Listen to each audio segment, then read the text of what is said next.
আমি আপনাদের মাধ্যমে জাতিকে অবহিত করতে চাই, এই বিডিআর বিদ্রোহ পরবর্তী সময়ে যারা নিগৃহীত হয়েছেন, নিহত হয়েছেন, বঞ্চিত হয়েছেন, সব কিছুকে আমরা নজরে নিব এবং অতীব সহমর্মিতার সাথে এবং আন্তরিকতার সাথে আমরা তাদের ক্ষতকে নিরাময় করবার চেষ্টা করব।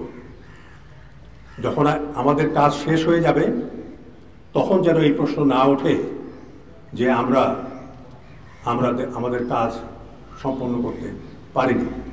কাজে সেই বিষয়টা সম্বন্ধে আমরা সবসময় সজাগ থাকব। আমি আপনারা মিডিয়ার মানুষ, এখানে সবাই কষ্ট করে এসছেন, আমরা আপনাদের সহযোগিতা চাই।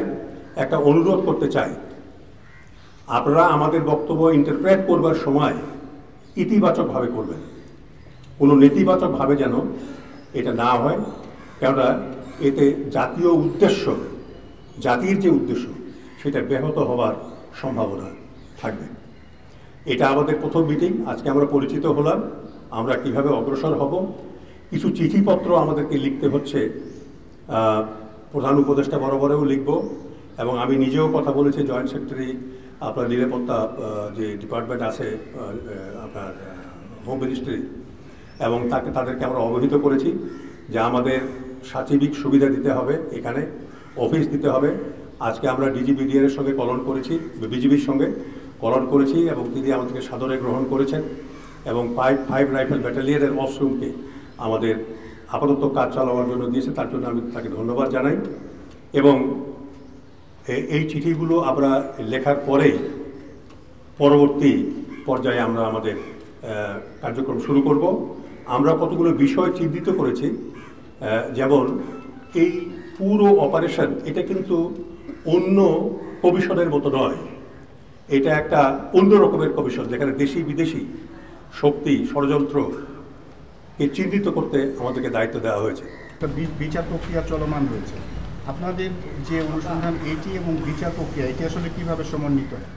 এটা সমন্বিত হবে। আমরা 4 জন আইনজ্ঞ দেশি বিদেশি আমরা সম্পৃক্ত করতে বলেছি। সেটা হলো যে বাংলাদেশের একজন সিভিল এবং ক্রিমিনাল ল এক্সপার্ট আর একজন মিলিটারি ল এক্সপার্ট, এবং তিনি যদি আন্তর্জাতিক ল সম্বন্ধে এক্সপার্ট হন সেটাও ভালো কোয়ালিটি। আমরা 2 জন বাংলাদেশ থেকে আমাদের এই কমিশনের সঙ্গে অ্যাটাচ করতে আমরা প্রধান উপদেষ্টার দৃষ্টি আকর্ষণ করব চিঠির মাধ্যমে। আর একটা হলো, যেহেতু বিদেশি শক্তিকে আমাদেরকে আইডেন্টিফাই করতে বলা হয়েছে, কাজে এই বিষয়টা আন্তর্জাতিক হয়ে গেছে। অতএব আমি আন্তর্জাতিক মানের বিদেশের 2 জন আইনজ্ঞ, ক্রিমিনাল এবং ইন্টারন্যাশনাল ল সম্বন্ধে বিশেষজ্ঞ এবং সিভিল ল এবং মিলিটারি ল সম্বন্ধে বিশেষজ্ঞ, এইরকম 2 জন বিদেশি আইনজ্ঞকে আমাদের এই কমিশনের সঙ্গে সম্পৃক্ত করার জন্য আবেদন আমরা জানাবো। মাননীয় কমিশনার প্রধান, একটা বিষয় হলো যে আমরা এই কমিশন গঠন হওয়ার প্রাক্কালে আমরা দেখতে পেয়েছি যে সাবেক একজন বিজিবি মহাপরিচালক উনি দেশ ত্যাগের চেষ্টা করেছিলেন পরিবার সহ। এরকম বিজিবির ঘটনার আগে এবং পরবর্তী সময়ে অনেক কর্মকর্তায় জড়িত ছিলেন যারা এই তদন্ত কাজে জড়িত ছিল। তো তাদের দেশ ত্যাগের ব্যাপারে আপনাদের কোনো বিধিনিষেধ থাকবে কিনা? আমরা এটা আমাদের কমিশনের যারা মেম্বার আছেন তাদের সঙ্গে আমরা আলোচনা করব, এবং